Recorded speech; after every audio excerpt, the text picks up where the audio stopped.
Hey everybody, it's Amanda here, and I just wanted to do a quick little review on a book that I recently shared on my Instagram page. So if you follow me on Instagram, then you know I'm a huge fan of all the books by Diane Alber.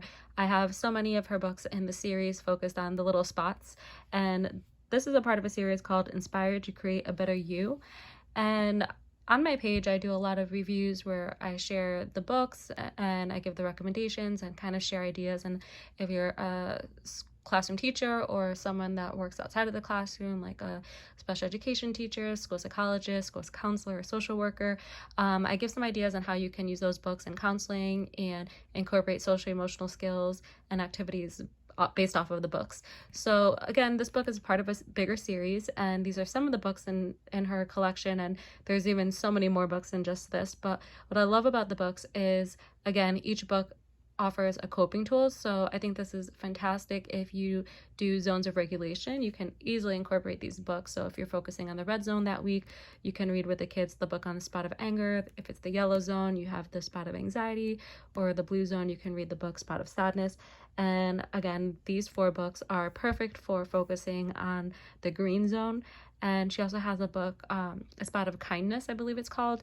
And that book is awesome if you do like a monthly theme in your school building. So in February in my building, it was the month of kindness was the theme for the month. And we provided all of the teachers a link focused on the book that she has, A Little Spot of Kindness. So all the teachers shared with the students the little video where they read the book, and we had extension activities. I incorporated certain lessons with my kids in counseling, and our administrators also in the morning announcements would incorporate kindness in the announcements as well. So this book up here, so I have all of the books on this page, and this book I actually just purchased this past school year. It's called A Little Spot Stays Home. And this story is really great for introducing to kids the importance about why we're wearing masks. It talks about germs and what are germs and kind of how germs affect other people. But it also talks about the importance of having healthy habits. So like, again, wearing the mask and the benefits of wearing the mask, but also it talks about things like washing your hands with soap, and how long should you wash your hands. It talks about the importance of when you cough or you sneeze, making sure to cough into your elbow versus coughing in your hands or coughing into like a tissue or a napkin. So I love that book, and I think the book A Little Spot Stays Home and this book A Little Spot Learns Online would be 2 awesome books to use with your kids for the beginning of this coming school year. So if your school building or district is starting the year off with virtual, online, or distance learning, then those would be 2 really great books to kind of explain to kids why we're doing distance learning, but also talk to them about expectations and kind of setting the tone for what you as the classroom teacher are going to expect out of the students when they're joining you for the classroom hangouts or Zoom meetings that you have, whichever program you guys use.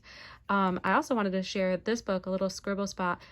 I think would be a great book if you are going to venture into this series. This would be a book that I would say to maybe purchase first and read with the kids, because in this book it kind of touches on a variety of different emotions and how to manage those feelings. And then I think from there it would be awesome to kind of dive into each of the different feelings on their own. So I purchased my book on Amazon, and all of these other books I purchased on Amazon. And recently I noticed that on Amazon they actually sell little bundles of the books. So the books, you can save some money, and I wish that that was an option when I initially started buying the books.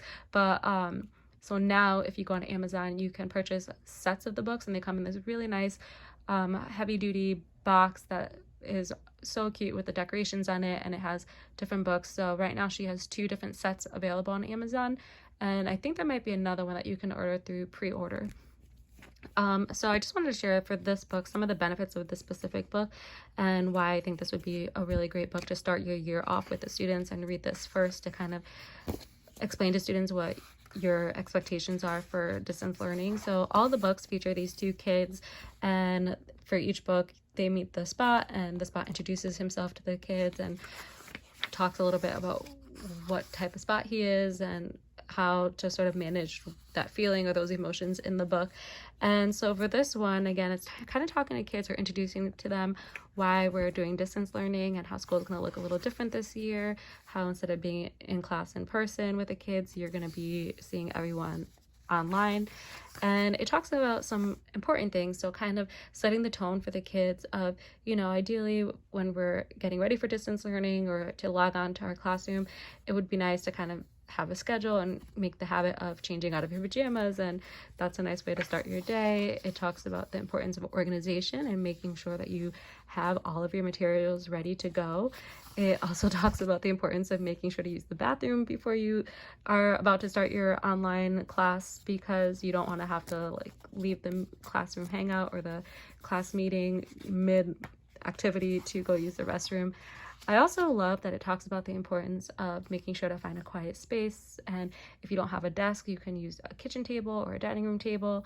It talks about making sure that wherever you set up your space, that it's clean and clear of clutter, or that there's nothing inappropriate around, because again, when you log on to the computer, you're not just going to see everybody, but everybody else is also going to be able to see you and see what's behind you.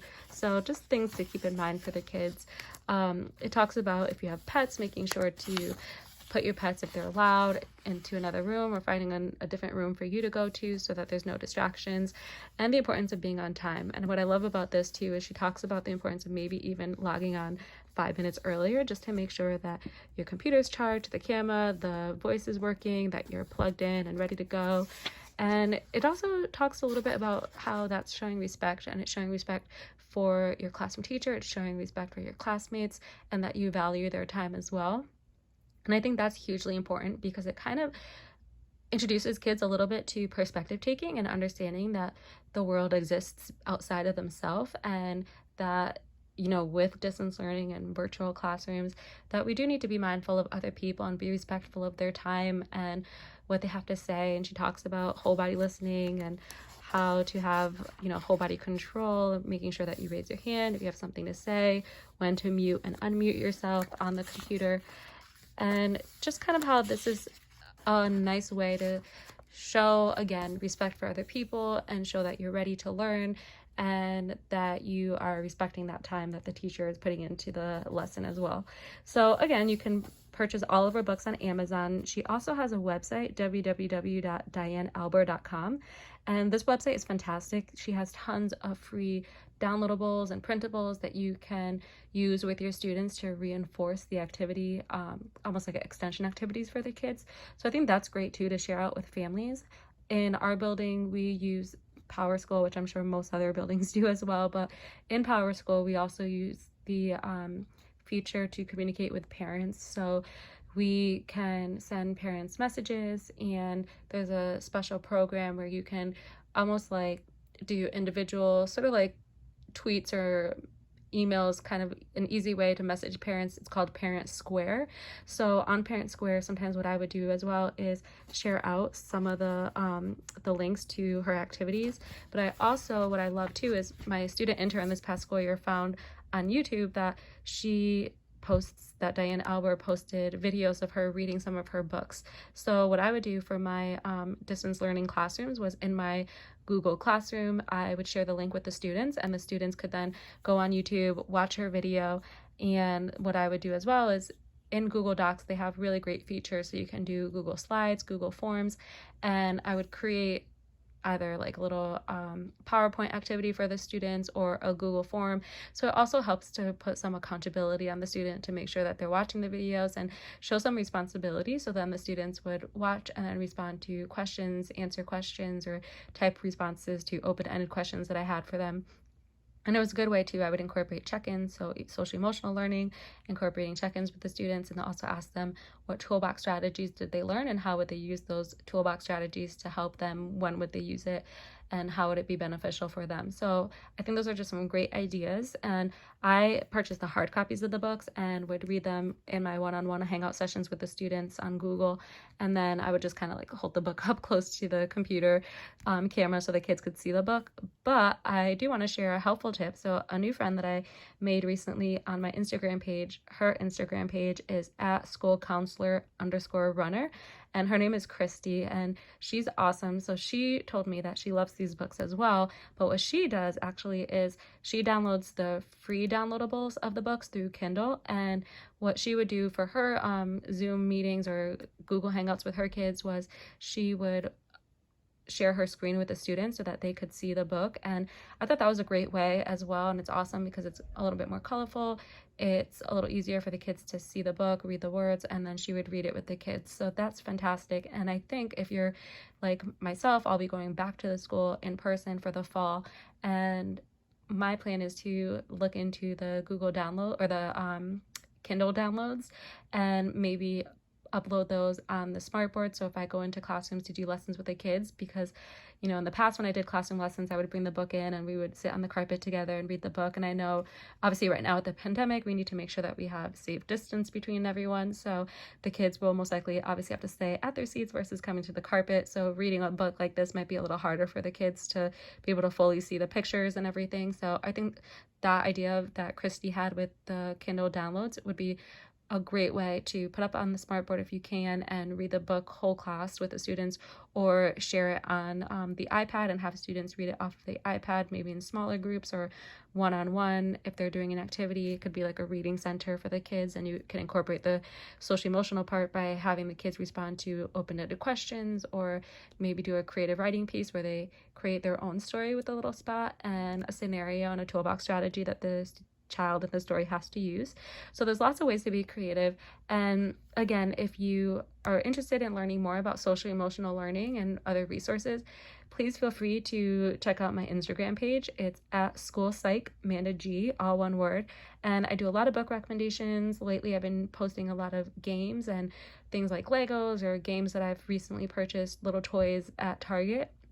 And I share ways that you can take those simple toys and incorporate them into things like building executive functioning, social skills with your kids, how to talk about emotions with students. So definitely feel free to check me out and follow me on my page. And if you are a fan of her books and follow her as well, leave a comment on my page of how you use these books with your kids in social emotional learning and how you incorporate activities with your students, whether it's your own children at home or in the classroom. I would love to learn more and get some other ideas from other people. I also have a Teachers Pay Teachers page, also at School Psych Manage, where I share a lot of resources on social emotional learning and kind of extension activities that would go with books like this as well. So I'd love if you follow me on those pages and share other ideas of how you incorporate books like this into your daily classroom setting with your kids. So thank you so much for taking the time to watch this video. I really appreciate it, and I look forward to sharing more with you guys. Bye, and I hope you have a really great day. Bye, guys.